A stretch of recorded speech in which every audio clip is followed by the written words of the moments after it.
జై శ్రీమన్నారాయణ.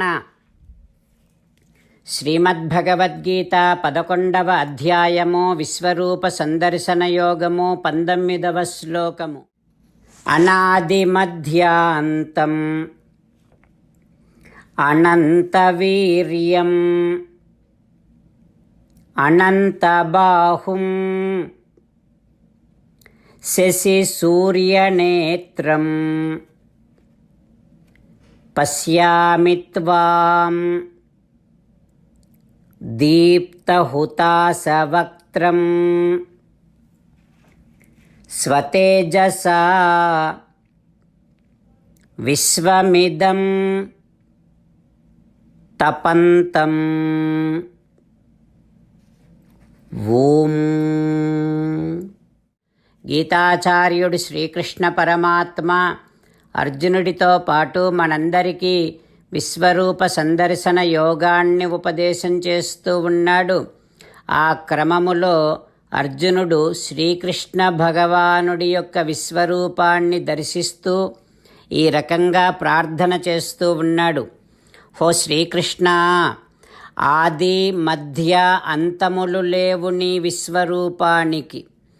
అపరిమితమైనటువంటి పరాక్రమము కలిగి ఉన్నట్టుగా ఉంది నీ విశ్వరూపము.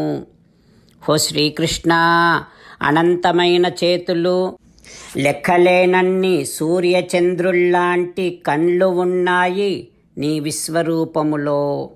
హో కృష్ణ, ప్రజ్వలించే అగ్నిహోత్రములాగా ఉంది నీ ముఖమండలము. ఈ విశ్వరూపములో నువ్వు నీ తేజస్సుతో సకల ప్రపంచాన్నంతటిని కూడా తపింపచేస్తున్నావు. హో కృష్ణ, అట్లాంటి నీ విశ్వరూపాన్ని నేను చూస్తున్నా అంటూ అర్జునుడు తాను దర్శిస్తూ అనుభవిస్తూ ఉన్నటువంటి శ్రీకృష్ణ భగవానుని విశ్వరూపాన్ని వర్ణిస్తూ ఉన్నాడు.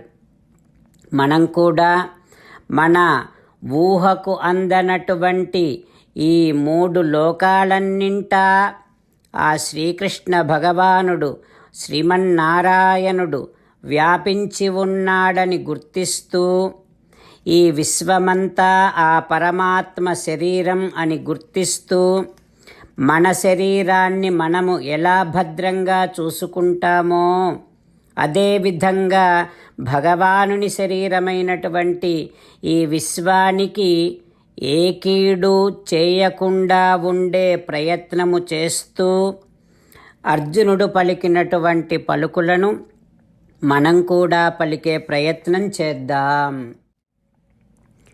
అనాదిమధ్యాంతమనంత వీర్యం అనంతబాహుం శశిసూర్యనేత్రం పశ్యామి త్వాం దీప్తహుతాసవక్త్రం స్వతేజసా విశ్వమిదం తపంతం.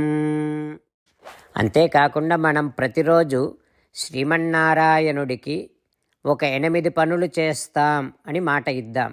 ఎందుకంటే శ్రీకృష్ణ భగవానుడు 18వ అధ్యాయములో 65 నుండి 70వ శ్లోకాల ద్వారా శ్రీమద్భగవద్గీత అంతటికీ సారభూతముగా మనకు 8 పనులు చేయమని చెప్పాడు. అలా చేస్తే చాలు, నేను మిమ్మల్ని అన్ని విధాలుగా రక్షిస్తా అని ప్రమాణపూర్వకముగా ప్రతిజ్ఞ కూడా చేశాడు.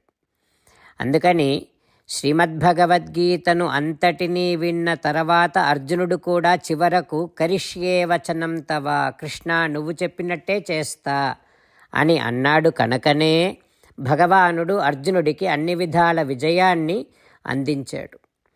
మనం కూడా ప్రతిరోజు శ్రీమన్నారాయణుడికి ఆ రకంగానే మాట ఇద్దాం.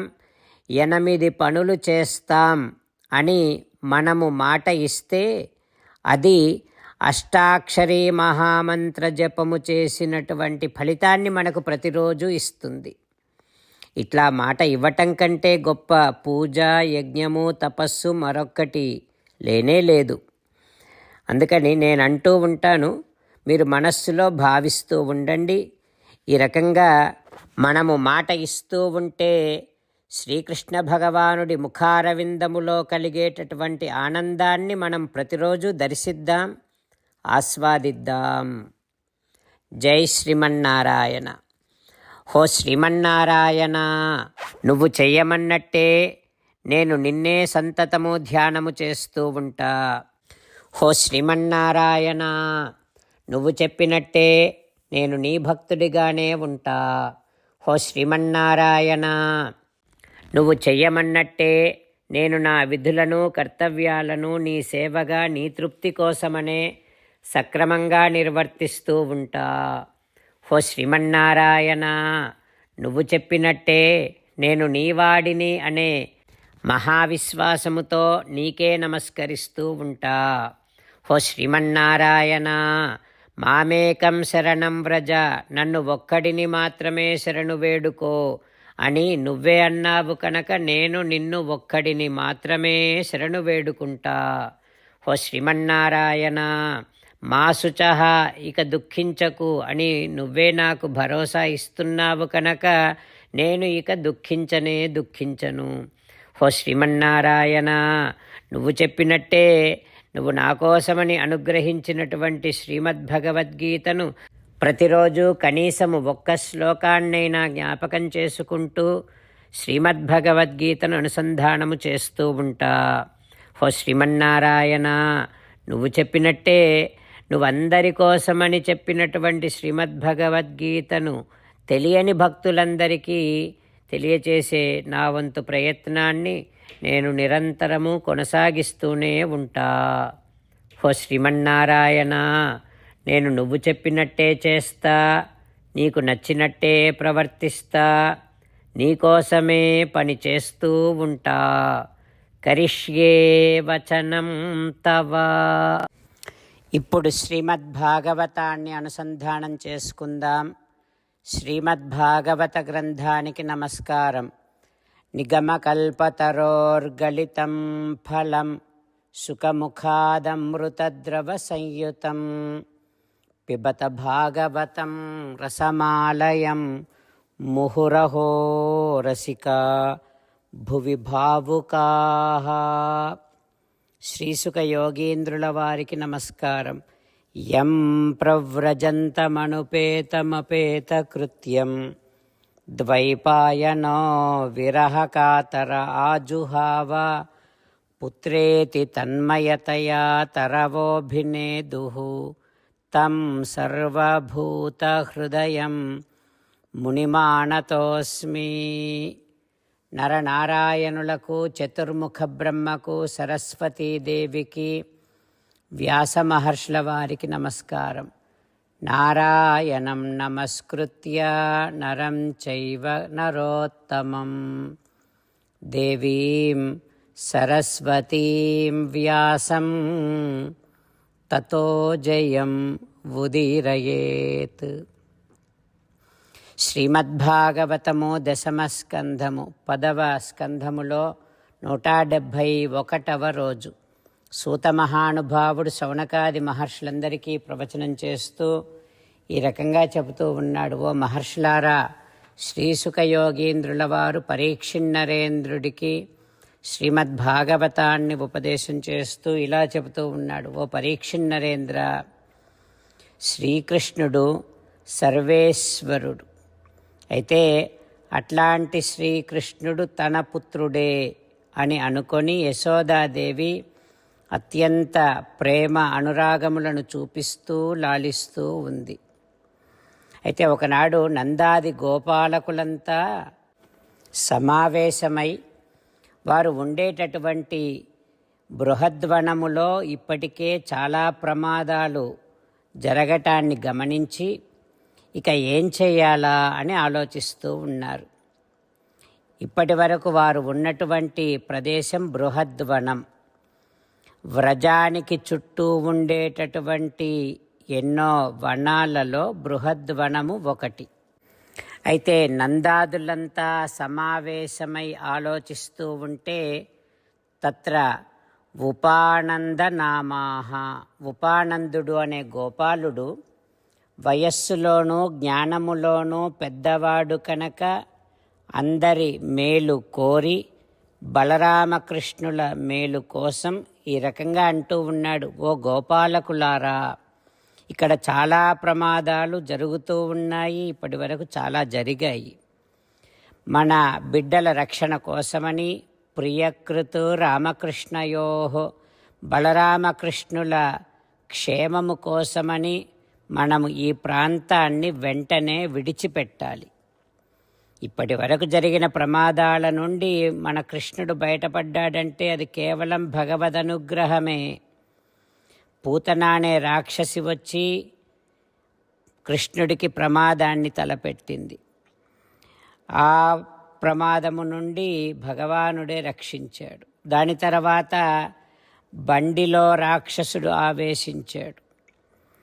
ఆ బండి మన కన్నయ్య మీద పడలేదు, ఇంకా నయం. ఈ రకంగా ఇప్పటి వరకు జరిగినటువంటి అనేకమైన ప్రమాదముల నుండి హరేహే అనుగ్రహాత్, శ్రీమన్నారాయణుడి అనుగ్రహము వలన మన కృష్ణుడు రక్షింపబడ్డాడు అంటూ ఉపానందుడు అనే గోపాలకుడు మాట్లాడుతూ ఉన్నాడు. ఆ తర్వాత ఏం జరుగుతుందో రేపు తెలుసుకుందాం. ఓం శ్రీకృష్ణ పరబ్రహ్మణే నమః. ఓం అస్మద్గురుభ్యో నమః. ముకుందమాల. కృష్ణో రక్షతు నో జగత్రయ గురుః, కృష్ణం నమస్యామ్యహం. కృష్ణే నామరశత్రవో వినిహతాః, కృష్ణాయ తస్మై నమః. కృష్ణాదేవ సముత్థితం జగదిదం, కృష్ణస్య దాసోస్మ్యహం. కృష్ణే తిష్టతి విశ్వమేతదఖిలం, హే కృష్ణ సంరక్ష మాం. శ్రీమద్భగవద్గీత 11వ అధ్యాయము 19వ శ్లోకము. అనాది మధ్యాంతమనంత వీర్యం, అనంత బాహుం శశి సూర్యనేత్రం, పశ్యామి త్వాం దీప్తహుతాశవక్త్రం, స్వతేజసా విశ్వమిదం తపంతం. అనాది మధ్యాంతమనంత వీర్యం, అనంత బాహుం శశి సూర్యనేత్రం, పశ్యామి త్వాం దీప్తహుతాశవక్త్రం, స్వతేజసా విశ్వమిదం తపంతం. శ్రీమన్నారాయణ కరిష్యే వచనం తవ. సర్వం శ్రీకృష్ణార్పణమస్తు. జై శ్రీమన్నారాయణ.